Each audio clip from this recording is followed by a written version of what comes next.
Welcome to What Makes IDDSI Special? The Test Methods. It's my pleasure to introduce you to John Holohan, President and founder of Simply Thick LLC, and a member of the Canadian IDDSI Expert Reference Group, and inventor of the company's original patented thickener, Simply Thick. Mr. Holohan has worked with thickeners, and not just in healthcare, for his entire business career. Over the last several years, Mr. Holohan has been a strong IDDSI supporter and has published articles and personally spoken to and trained over 2,000 professionals on IDDSI. Please note, Mr. Holohan will take part in the live chat to answer any of your questions. Simply type your question into the Q&A function at the bottom of your screen anytime during or after the presentation. Without further ado, please welcome John Holohan.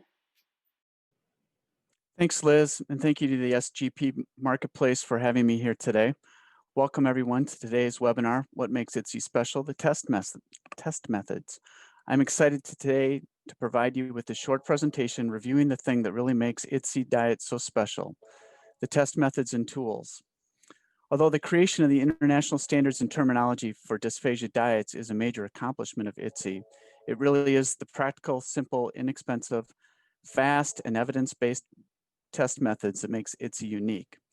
The Canadian IDDSI Expert Reference Group, SURGE, was formed in 2018 to provide a resource to support the adoption of IDDSI across Canada. I've adapted today's presentation from the SURGE IDDSI 201 webinar that they developed earlier this year. One note, as Liz mentioned, to avoid technical issues, this presentation was pre-recorded. However, I will be in the live chat during the presentation to answer any questions you have. I've included my contact information as well, so you can email me or call me if you ever have any questions. In Canada, IDDSI is supported by the Canadian Association of Occupational Therapists, the Canadian Society of Nutrition Management, Dietitians of Canada, and Speech, Language, and Audiology Canada. The International Dysphagia Diet Standardization Initiative is an international not-for-profit organization made up of volunteers. Industry has had no input into the development of the framework, publications, or resource materials, but IDDSI would not be able to do as much as they do without the ongoing and generous support of these sponsors. Today, we are going to review each of the 8 test methods included in the IDDSI testing methods document. This document, as well as the IDDSI detailed definitions document, can be found in the resources tab of the IDDSI website at IDDSI.org. Please note that today's presentation assumes that you already know what IDDSI is. If you don't, please take some time and watch an IDDSI introductory video presentation like the IDDSI 101 video that was prepared by Surge. These are available for free on the IDDSI YouTube channel, which you can also access through the IDDSI website. The test methods we're going to cover are IDDSI flow testing, the fork drip test, the spoon tilt test, food particle size assessments, the chopstick and finger test, the fork pressure test, the fork spoon separation tests. And we're also going to talk about the transitional food texture assessment. This is the primary objective of the International Dysphagia Diet Standardization Initiative. It is to improve safety through common terminology for all ages, in all care settings, and all cultures. This has been the driving force behind anything they've done and drives everything that they have created. Here's the IDDSI framework that you're probably familiar with. This was updated in July 2019 with the addition of subcategory of level 7, easy to chew, to the framework. This was added after feedback from the community indicated a strong need for the subcategory of the level 7 regular diet. It can be useful to think about each of the pyramids in the IDDSI framework as simply a map to help us prepare foods and drinks to meet people where they're physically able to process food on their own. If you look at the top of the food pyramid and think about eating a piece of food, you start with that regular food, and as you process it orally, it gets broken into smaller bite-sized pieces. Then as you continue to chew and process, it gets broken down more and more and becomes moistened with more saliva.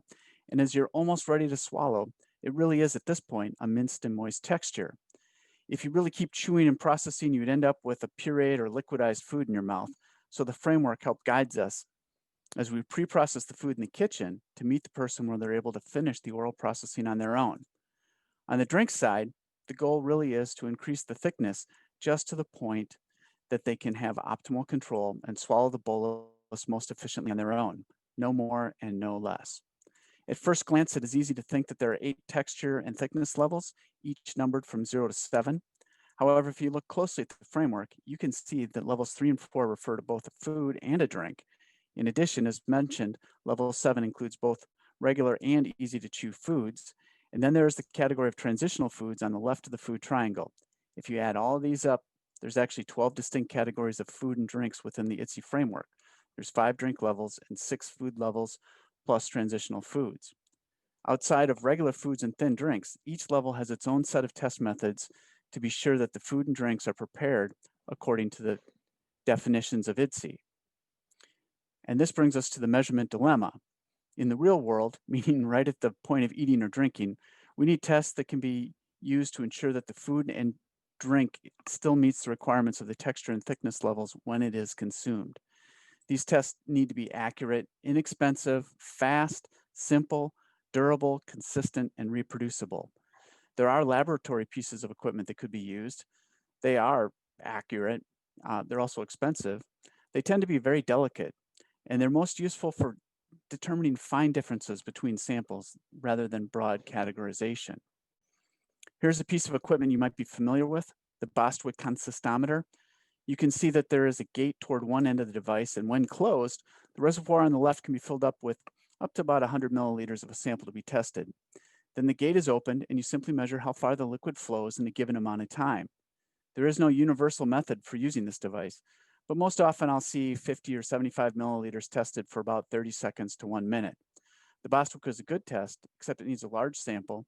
It takes a relatively long time to run, and each of these devices is going to cost more than about $500 US. Also, you may have heard of viscometers. The two shown here are entry-level viscometers that are limited in their ability to measure viscosity because unless they're modified for it, they cannot routinely measure something called shear rates. In addition, as you can see, these are not exactly designed for life inside of a commercial kitchen. They are delicate instruments that can be easily damaged. In fact, they usually take their measurements by spinning on a delicate glass jewel, and I've actually had to send machines out for repair the day after I received them due to mishandling by untrained employees. And even with these limitations, these are low-end viscometers which cost at least $2,000 US each. So if you want to get a full-fledged rheometer that can precisely control temperature and shear rates, you'll likely spend tens of thousands of dollars. And one thing to note here is that contrary to what is commonly thought to be true, the National Dysphagia Diet did not actually specify viscosity ranges for drink thicknesses. It actually found that the data available were so inconsistent that at the end of a 10-page appendix which detailed the data problems in the literature, they actually called for a collection of data under standardized conditions, and the conditions they chose would have required the purchase of expensive rheometers in every commercial kitchen. So after careful consideration, the IDDSI committee felt that these types of instruments were not practical and sought out other test methods that could be done anywhere in the world, regardless of the resources available. However, whatever test methods they eventually settled upon would still need to answer the questions of how thick is thick, how soft is soft, and how small is small. And they needed to be based on the best available evidence, be simple, practical, and portable across all cultures, and of course they have to be reliable and accurate. IDDSI does include specific measurements which minimize the need for personal subjective judgment, and I do want to emphasize that these test methods minimize personal subjective judgment, but as we will see, there's still some judgment left in some of these methods. However, you'll see that every method has been made to every effort has been made to minimize the amount of judgment required. The first test method we will review is the IDDSI flow test. To conduct this test, you need at least one particular 10 milliliter syringe and a 10-second timer. In this test, you are evaluating how liquids flow or don't flow through the syringe. And we use this test to classify liquid levels 0 to 3. Here's a video that shows us how the test is run.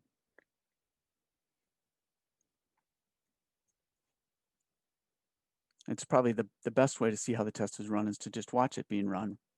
You take that 10 milliliter syringe and you remove the plunger. So you're going to use an empty syringe barrel. And then you want to cover the nozzle of the syringe with your finger. You got to make sure that you have a tight seal on the bottom. And then you put in your test sample to the 10 milliliter line, and you'll note here that they're piping it on the side of the syringe to not incorporate very many air bubbles, because if you get air bubbles in there, they can mess with the test and plug the nozzle as it comes out. So after 10 seconds, you evaluate how much liquid is left, and that will tell you the thickness level. Under 1 milliliter is a thin liquid. Between 1 and 4 milliliters remaining is a level 1. Between 4 and 8 milliliters is a level 2. Between 8 and 10 is a level 3. And if you get no flow or a drop or two, you may have a level 4 liquid that you'd have to test a little bit differently. And one note is that under the IDDSI system, if you're trying to make a level 4 liquid, it is not necessary to run the flow test because it simply doesn't flow, and it can be challenging even to load a liquid that is this thick into the syringe. But on occasion, you'll find that when you try to make a level 3 drink, you may find that it's over thickened, and you will get that 10 milliliter result. The two images on the left side of this slide are the two sides of the IDDSI flow test card. This is a tool that many people have found to be very useful when implementing IDDSI. The coloring of the marks on the middle image make it handy to hold up to a syringe after running the test to classify the drink thickness level, so you don't have to think about it too hard. This card is available for download from the resources section of the IDDSI website. A couple of notes on the syringe itself. There does exist an international standard on the form and shape of the syringe nozzle. However, there is some variation between manufacturers on the diameter of the syringe barrel, and this will affect the fluid column height and consequently the flow dynamics. So it is very important to check the length of the barrel markings from 0 to 10 milliliters to be sure that they are 61.5 millimeters long. This is easy to do with the IDDSI flow card. The rainbow scale on the left side is actually scaled to be 61.5 millimeters and can be used to check the barrel length by just holding it up next to the syringe. This is the barrel length that does meet the IDDSI standards. And if you are still uncertain if you have a compliant syringe, you can fill the syringe with 10 milliliters of water. A compliant syringe will empty in about 7 seconds. And this is a handy calibration test you can also use to check if you suspect that a syringe is not working properly. This slide shows some of the evidence supporting the use of the IDDSI flow test. Throughout time and history, many industries have relied on these gravimetric tests to classify liquid thicknesses.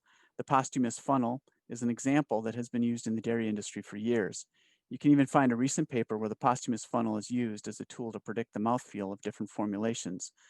The geometry of the funnel is thought to allow for both shear and elongation that really closely matches the flow conditions in the swallowing tract. These type of tests are well known and established technology and are especially useful for quality control purposes. Notice that the geometry of the syringe barrel shown on the IDDSI flow card is very similar to that of the posthumous funnel. There are several types of syringe tips that are available. The lure lock, slip tip, and even the eccentric lure slip tip are all fine for the IDDSI flow test. However, the catheter tip has a different geometry and is not suitable for use with the IDDSI flow test. You can reuse syringes as long as they remain readable. You can see that the syringe on the left is worn and is getting difficult to read accurately. This one should be disposed of, but please feel free to wash and reuse syringes for multiple tests until they become unreadable. This table lists the BD syringe part numbers that are known to be appropriate for the IDDSI flow test. There are 4 different product numbers shown in the table. This is because BD has changed the part numbers and case counts in the last few years. All of these numbers are acceptable products for the IDDSI flow test. And note that these are the products available in North America. So under this table, I did include the BD part numbers for the similar products sold in the EU, Australia, New Zealand, and Asia. And finally, on this test, I just wanted to show you this video that shows how distinctive this test really can be at determining the differences between fluids. Because this one just shows levels 1, 2, and 3 right next to each other.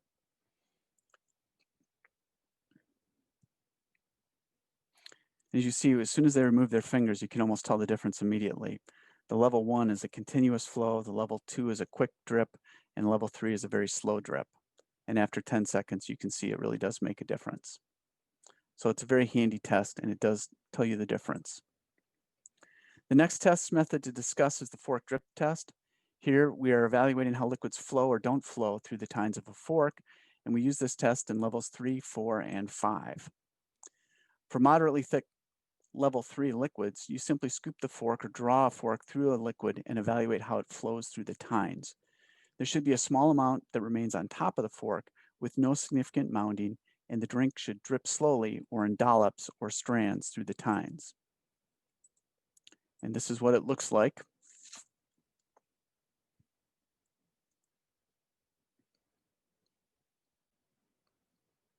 So you can see there's not much on top of the fork, and you can see that it just flows through. So, an important part of the test is drawing it through the liquid rather than pouring some liquid on top of it. So that's how you run that test. In contrast, when testing a level 4 extremely thick or pureed sample, the sample should sit on top of the fork tines, and maybe a small tail is hanging beneath it, but it does not flow or dollop continuously through the tines like we saw in the video. And when you use this for level 5, minced and moist, the sample just sits on top of the fork and nothing is flowing or dripping through the tines. So you're making sure there's no liquid underneath or liquid that can flow out of there. Next is the spoon tilt test. Here we are testing the cohesiveness and stickiness of a sample by evaluating how a scoop of liquid or food falls off or does not fall off a spoon. And we use this at levels 4 and 5. In this case, we're looking for a sample that is cohesive enough to hold its shape on the spoon, but it should not be firm and sticky. The full spoonful must plop off the spoon as it is tilted or turned sideways. A thin film can remain on the spoon after the test, and the sample may spread on the plate after it lands. However, note in this test, we're allowed a very gentle flick to dislodge the sample. And this is described in the test methods as using only the fingers and the wrist, not your arm. And this is a delicate balance that you'll have to carefully train your staff for. Some facilities around the world have gone so far as to instruct their staff to hold their forearm with their other hand to be sure no arm movement is incorporated into this gentle flick. And here's a video that'll show us what it looks like.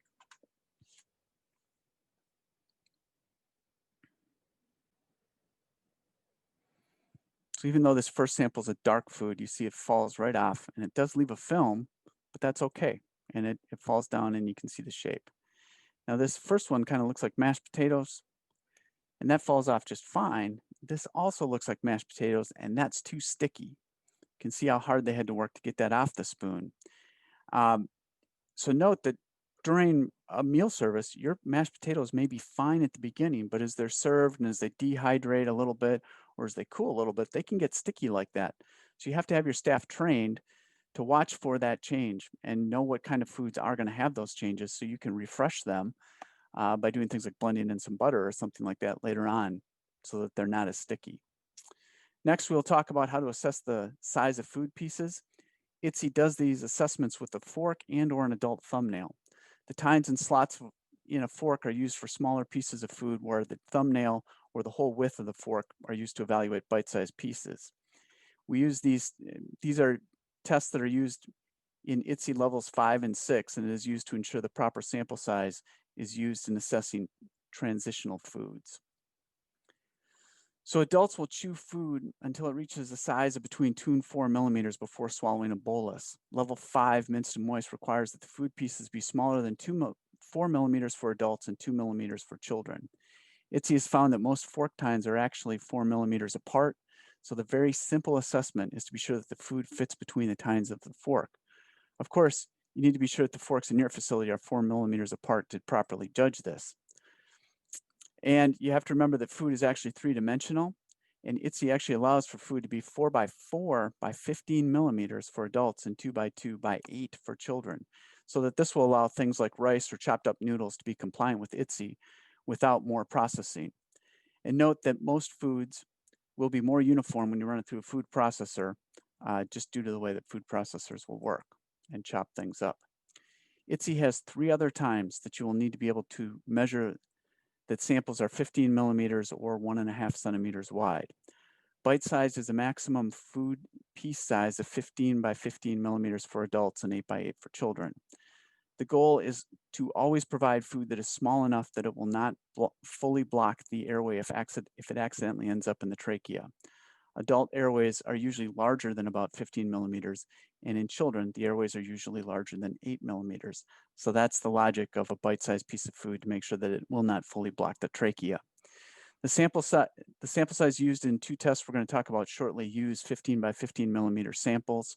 That's the fork pressure test and the transitional foods test. The two tools that IDDSI recommends to use for this size is to use either the width of a fork or the width of an adult thumbnail. Most forks are actually about 15 millimeters wide, and the adult thumbnail is also about 15 millimeters wide, as you can see in the pictures. So as appropriate for your needs, you'll have to measure the forks in your facility to learn how to determine 2 millimeters, 4 millimeters, 8 and or 15 millimeters. IDDSI is a global standard and was developed to meet the needs of all ages, all cultures, and an awareness that different utensils and fingers may be used for eating throughout the world. You will find alternative testing options using chopsticks and or fingers, and the detailed descriptors for each level is appropriate. These alternative options are found for levels 3, 4, 5, 6, and 7, easy to chew, as well as transitional foods. Yes, even level 3, moderately thick liquids, has finger test instructions. As you can see here, chopsticks are not appropriate. However, using your fingers, this texture slides smoothly and easily between the fingers and thumbs, leaving a coating. Another example is from level 5, minced and moist. Chopsticks can be used to scoop or hold this texture if the sample is moist and cohesive, but note that the person still does have to have very good hand control to use chopsticks. And when you use your fingers, it is possible to hold a sample of this texture using the fingers, and that small, soft, smooth, rounded particles can be easily separated using fingers. The material will feel moist and leave the fingers wet. As we proceed from here, a couple of the videos I'm going to show you in relation to other tests will also include these alternative testing methods.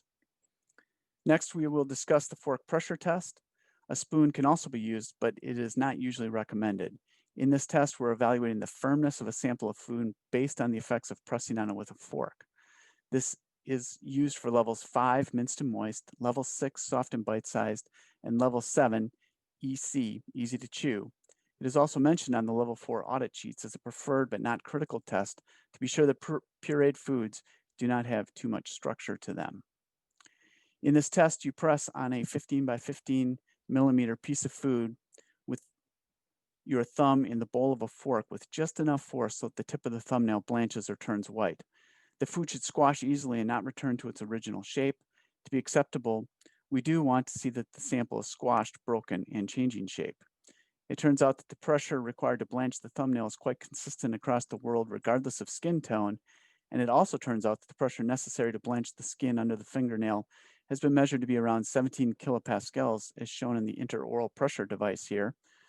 And that is very similar to the measured amount of tongue palate pressure that is used for swallowing, which is found to be 15 to 20 kilopascals a second. So when we are doing the fork pressure test as shown on the banana sample here, we're actually simulating the pressure generated by the tongue to mash the banana. And here's what it looks like in video form.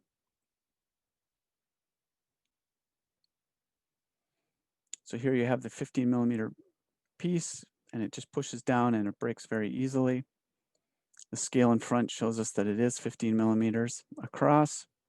Now when you hit this one, see how it doesn't smush? It just kind of deforms a little bit, but it doesn't break.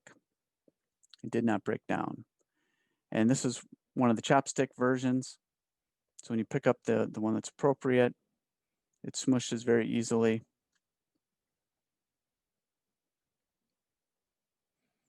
And then when you grab the one in front, it doesn't break.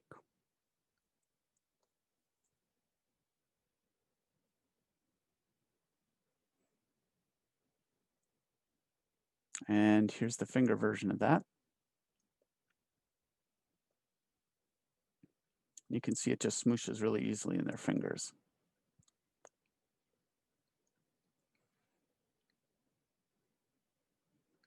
And because it doesn't smoosh in the fingers here, it doesn't pass. It's a little too tough. So it's a very delicate amount of force that's required to break it. You just have to cook that a little more. So in the fork spoon separation test, you use a fork or spoon to ensure that the food is easy to break down into smaller pieces by oral processing. This is used for IDDSI level 6 and level 7, easy to chew. And to do this test, you're using the side of a fork or spoon to attempt to cut through the food with no more force than it takes to blanch the fingernail. Food that can be separated with this gentle force meets the standard. The final test to mention is the transitional foods texture assessment. We use a fork and a little bit of water to simulate the effects of putting the transitional food into your mouth and exposing it to saliva. This is a test that's only used with transitional foods.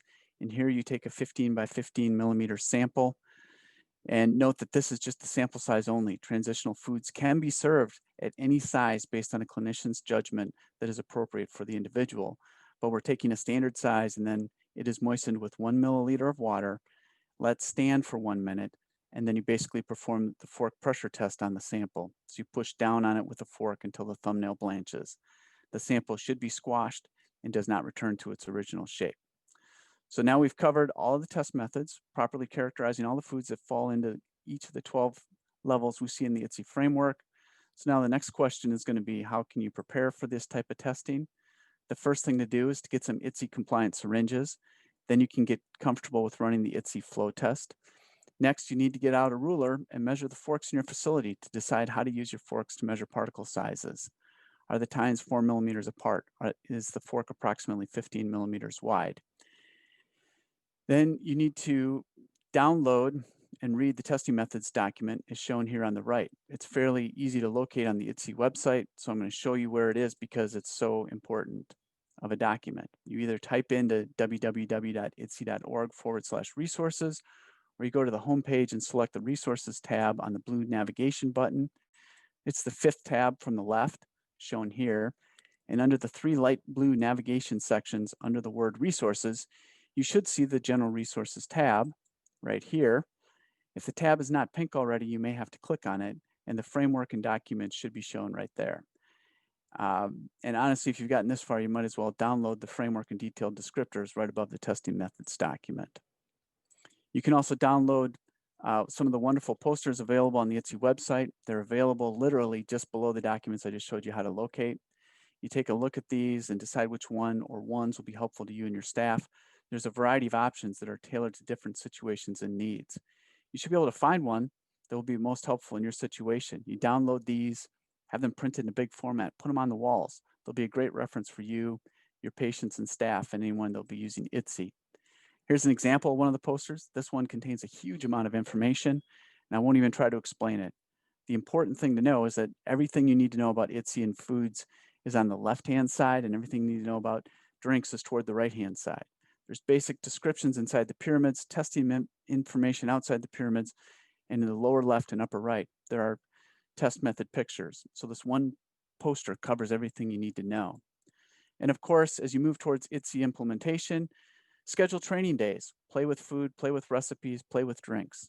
Discuss the nuances, practice your gentle flicks without moving your arm, get everyone comfortable, and not only how to do these tests, but talk to them about why each test is important. IDDSI was developed with you in mind. Each test for each level is there for a specific reason, and all of it is to ensure that what the patient is served will match what the patient is supposed to receive as a result of their clinical evaluation. This here is a very simple testing reference guide that I put together for you as part of this presentation. It is a simple depiction of what test methods go with each level of the IDDSI framework. For example, soft and bite-size level 6 requires the fork spoon separation test, the fork pressure test, and the food size assessments. Hopefully you will find it useful. You may find many other IDDSI educational presentations on the IDDSI YouTube channel. You can get there through the IDDSI website or by searching on YouTube. I've already shown you the website, but just to remind you, the IDDSI website has so many resources available to you. Please visit it regularly and explore it. It really is the best place to educate yourself and get the most up-to-date information and resources. And while you're exploring the website, be sure to subscribe to the IDDSI newsletter. It is a great way to stay on top of the news and updates and answers to some hard questions sent right to your inbox. And IDDSI does have an app that you can download on either Google or Apple Store. Once you download the app and create an account, you can download all of the IDDSI data right on your phone, and then you'll be able to access the framework documents and videos, just like the ones I showed you here, anywhere you go. It's a very valuable tool. And that is the end of the material I have prepared for you. As I mentioned at the beginning, I've been in the chat answering questions as they came up, but also feel free to email or call me with any questions you did not have answered today. And thank you so much for your time and attention. Thank you, John, for the excellent presentation. As a reminder, CMI represents Simply Thick and has a virtual booth at this event. Stop by the CMI booth with any questions.